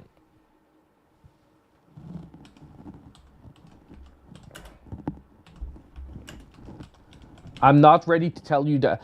I'm not sure that your Ryzen Z1 Extreme is gonna outperform.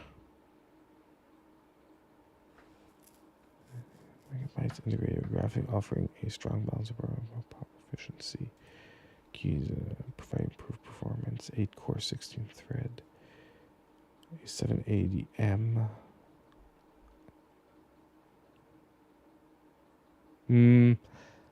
I'm not sure. We're gonna have to. I'm not sure that is it gonna be a Ryzen Z1 Extreme?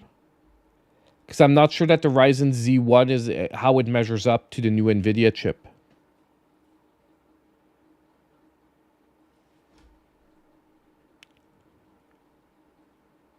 Well, unfortunately, Cayman Hill. Both games that I have on this and on the Switch 2 outperforms the performance of the Steam Deck. Both of the games that I have on multiple systems, they run better on the Switch 2 than they do on the Steam Deck. So the Steam Deck has more horsepower, but because of optimization, because it's not a closed platform, I don't think that that the games actually play better.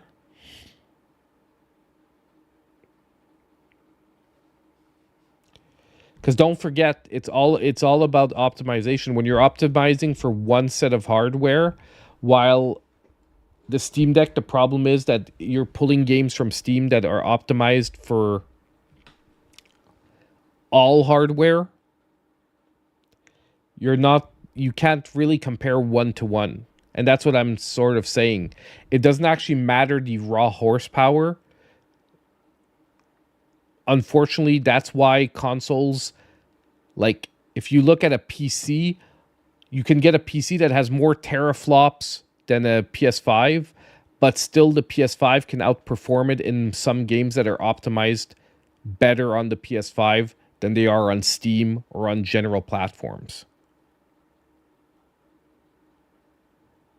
And that's what I'm getting to, is that I need to know more information about the chip in the Rogue Ally, because I don't have the information on the chip. Like I haven't been keeping up with the computer side of stuff, so I don't know what the Z1 Extreme. I don't know what features it's compatible with. Like I do see it's 780M graphics, but I don't know if this 780M does upscaling. I don't know if it does, if it does ray tracing. I don't know if it does, I don't know what features it's compatible with, and that's where you can't necessarily just say like, oh, it has more RAM, the chip has a higher TDP and runs at a higher, whatever, more cores or whatnot.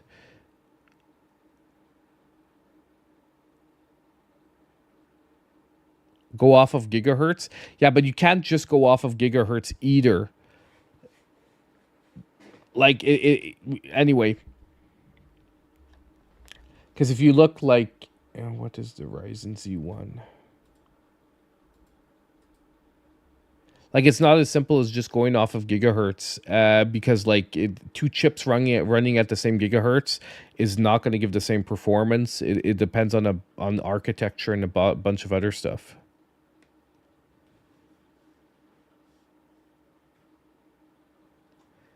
Yeah, but well, it depends too. It depends on the architecture itself, the number of cores and all that. Because you can have 16 cores running at 3 gigahertz that outperform 4 cores running at 5 gigahertz. Like it's going to depend on a bunch of like other factors.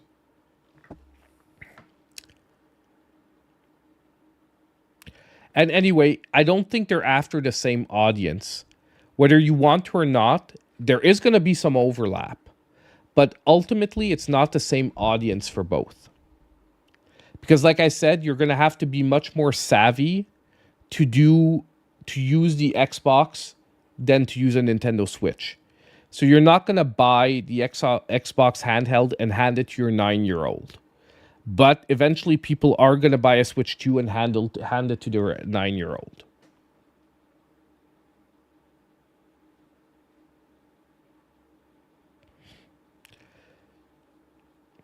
Yeah, exactly. But it's, like I said, it's a balancing between gigahertz, cores, and architecture too. Because like you can't compare two generation chips that aren't made to run at the same number of gigahertz. Like like Ryzen runs at lower gigahertz than the previous architecture, which was god awful from AMD, but it still outperforms it easier just because it does more with that power.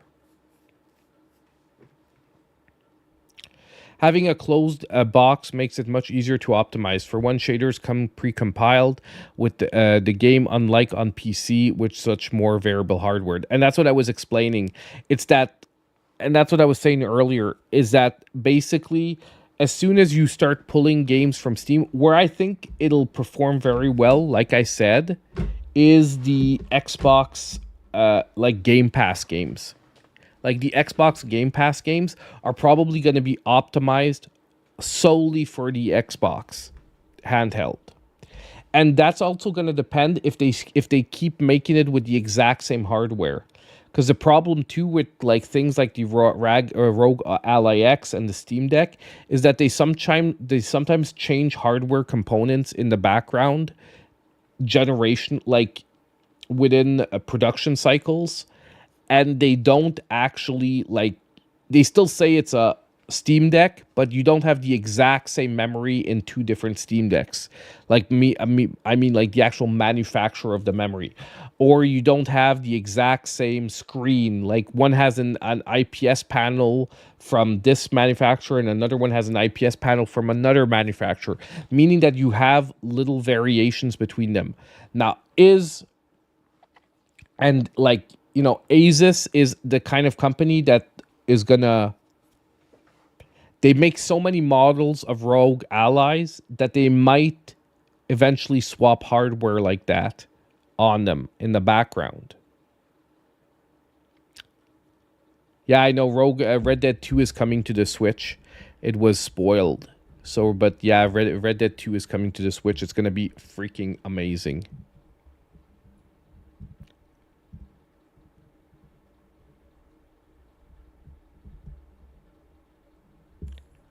Xbox wants to exit the console market for good, and this is their way of killing the market.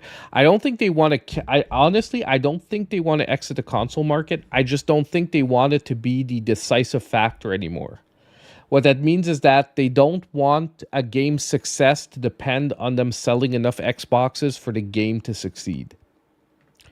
Because basically right now, Xbox has sold so many less consoles than Nintendo and PlayStation that even a game where every Xbox player would pick it up is still going to be less successful than a game where 50% of on PS5 where 50% of players pick it up.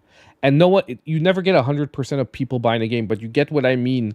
It's that right now, if you lock an exclusive to Xbox, even if every Xbox owner buys one, you're still going to be less successful than if 50% of PS5 owners buy a game that's exclusive to PlayStation.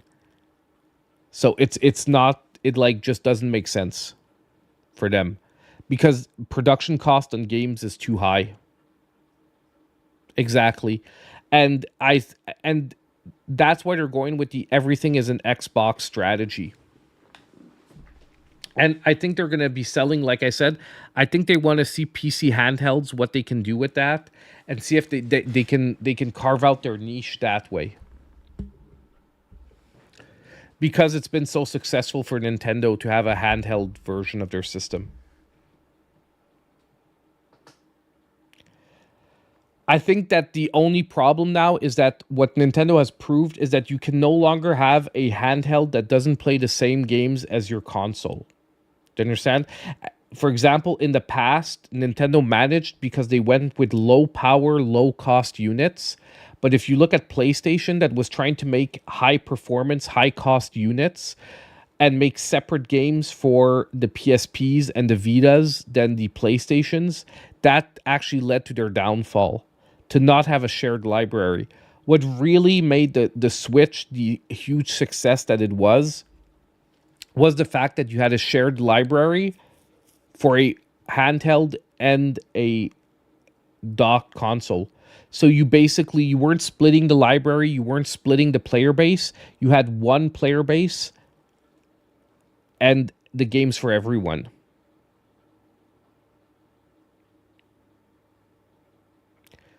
When everything is an Xbox, nothing is an Xbox.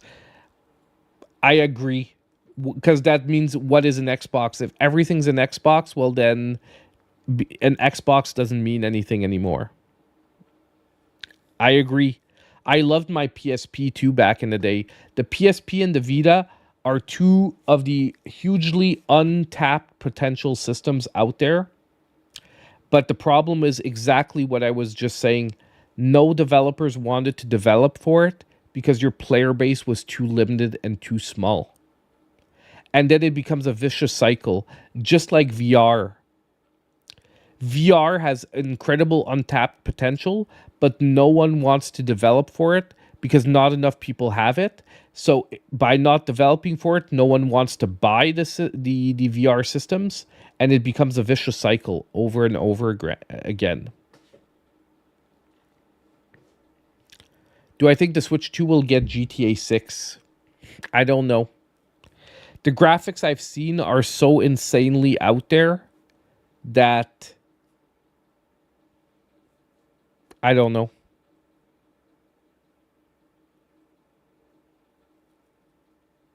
I really, really, really don't.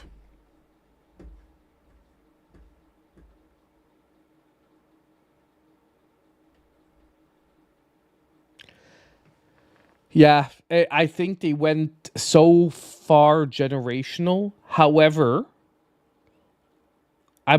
if it runs on a Series S, I want to see if they say they'll run on a Series S. If it runs on a Series S, there's a chance. There's a chance it could run. If it doesn't run on a Series S, then we're in trouble. I don't think it can run. I think that will be the deciding factor.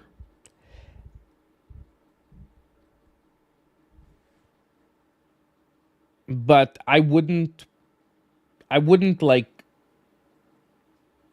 count on it.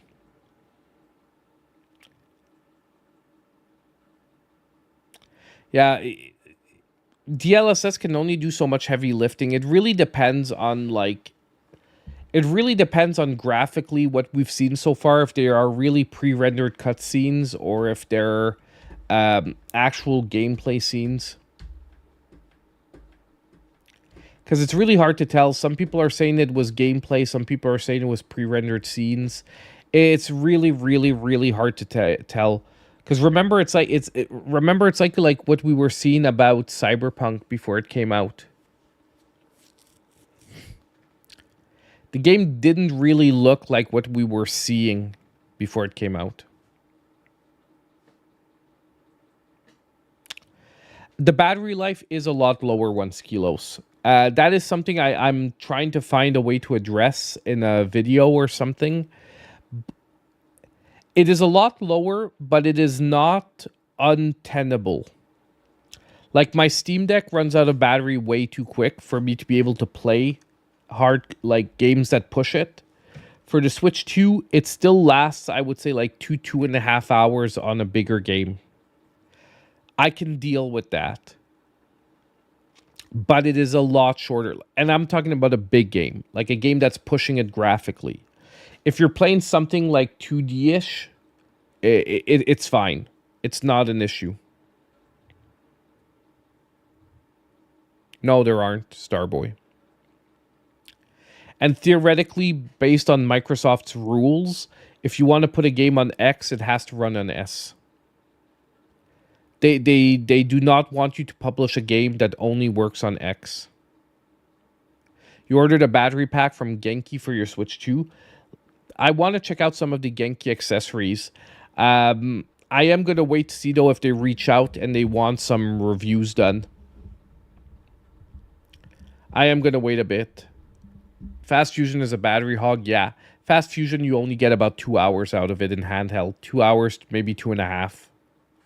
It drains it a lot. That is maybe, I would say, the biggest downside for the Switch 2 so far. Is that the base battery isn't as good as the Switch 1. But it never was going to be. And I don't know if you, like, if a lot of you have been following the channel for a time, remember what I was talking about a year ago. We remember what I used to say. There's no way. If you could have made a portable PS5, they would. But you can't. Because you can't balance battery, heat dissipation, and power sufficiently to get a handheld that is size-wise good enough with a battery that will run it for long enough. You just can't get it to work. The system would have to be uncomfortably big to allow for heat dissipation and uncomfortably heavy to have a battery big enough to have like a portable PS5, which is why it doesn't exist. Because if it did exist, like I've said many times, if the PS5 could be the size of a Switch 2, it would be. Because why a company wouldn't voluntarily make something bigger for no reason? And look at what Sony does all the time. They miniaturize their system after a little while by miniaturizing the components. But that's always going to be the issue. And I was saying this like almost 2 years ago.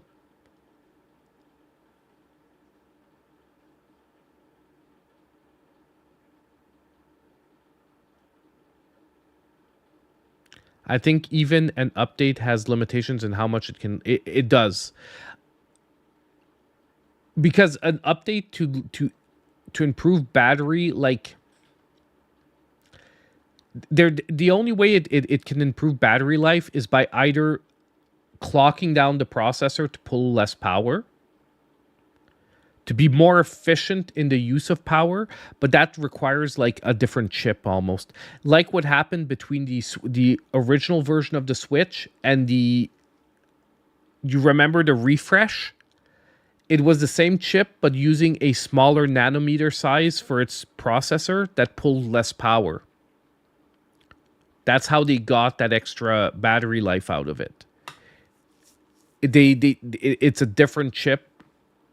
They shrunk the chip, like they used a new scale of nanometers for the new chip, and it pulled less power. That's what they did. But so if we're talking about better battery life for the Switch 2, we're talking about in 2 or 3 years when there's going to be a refresh. Yeah, I'm looking forward to see if they're going to do some special editions of the Switch 2. You hope you get some Zelda news. Well, don't forget we're getting Zelda, the Warriors game, the second Warriors game. Don't forget that we're still getting that. Like, we still have the second Warriors game coming out. I'll be honest, I don't think we're going to get other Zelda information for the moment.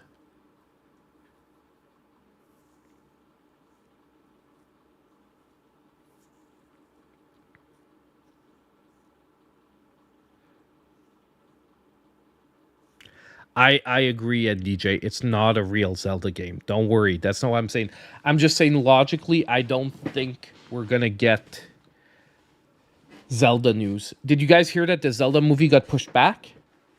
It got pushed back a couple of months. It was supposed to release in March of 2027. It's now releasing in May of 2027. It got pushed back like 2 months.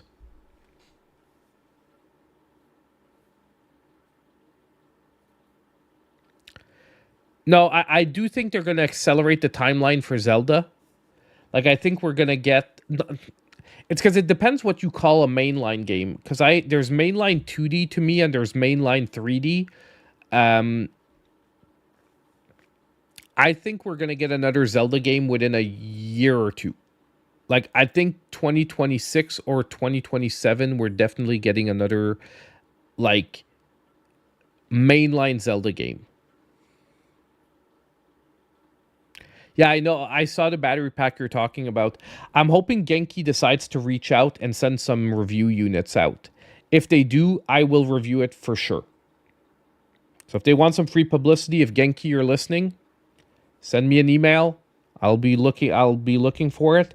I'd love to test your accessory pack, but I'm not going to pay $200 for it. Because like right now I have too much other stuff to do. So if I get it for free, yay. I will definitely review it very quickly. But if not, it's going to wait. I'm going to get it, but eventually, once I'm done with all the content I have in front of me, it'll be stacked. But overall, I mean, I think at this point we've gone through all my thoughts about the Switch 2 launch. I am loving my new system. I'm not gonna lie, it revived my like excitement for playing games on my Switch. I was always excited to play games, and I've been playing games, but not as ardently as I have since I have my Switch 2. Like, I am dead tired right now because I went to bed yesterday at 4 a.m. playing games, getting the deals list ready and whatnot. So I'm actually going to be heading to bed pretty soon now because I do want to make the deals video tomorrow morning. I need to get up early enough to do that before work. I also do want to get out a review for Fast Fusion, as I said. And this week I want to start. I want to start pushing out content quicker for the Switch 2 stuff. Like start talking about stuff, start reviewing games. I think I'm going to push out a review for Mario Kart World because I think I've played enough of it now that I can review the game adequately. Because Mario Kart World is not the kind of game that like I don't think you need to 100% all of the content to be able to review it. Like I now know what the game has to offer. I've tried all the modes. I've tried all the different gameplay styles. It is what it is.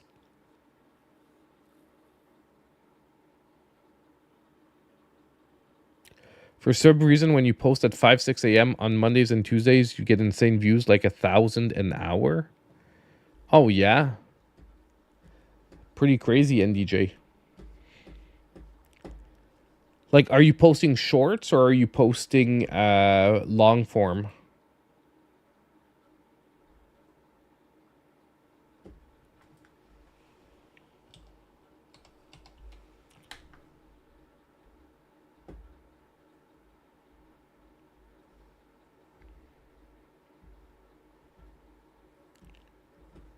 Yeah, I've seen shorts though. Shorts do have like this weird scaling thing where I get like 1,000 views in an hour too when I post like really early in the morning. I think it's because you get a lot of people waking up and sort of doom scrolling early in the morning.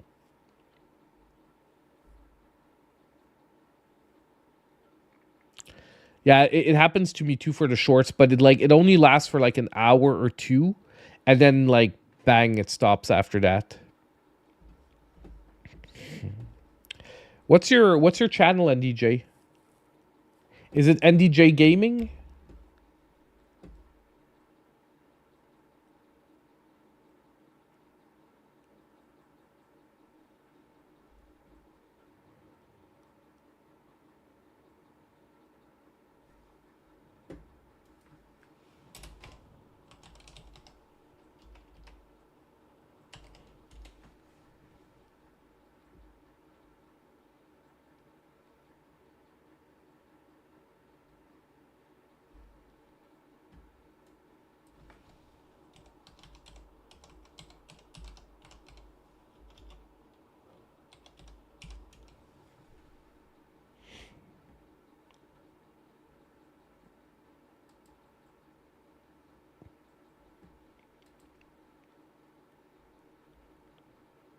Yeah, I just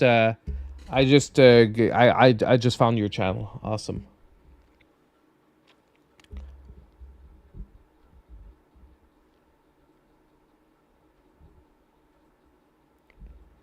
Awesome, man. But yeah, okay. So yeah, like I said, I'm gonna be winding this down. Um, I'm gonna be getting to bed, and we're gonna be seeing a lot more of each other anyway. Like I said, I'm gonna be trying to get a lot of videos out this week. Last week, I think I was just like too over the top. Like, I just, I can't stop playing the freaking console. I know it's stupid, but I just can't stop playing the games, and I need to like actually lock in and make content. But thank you so much, guys, for showing up. As usual, don't forget to hit the like button before you go if you haven't already. Don't forget to subscribe to the channel if you aren't already. And as usual, I'll see you guys in my next video. Have a great one, guys. And keep your eyes out tomorrow for a deals video. There are some pretty good deals out there right now. And remember that most of the games are going to be playing better on the Switch 2 if you do have it now. Have a great one. See you guys.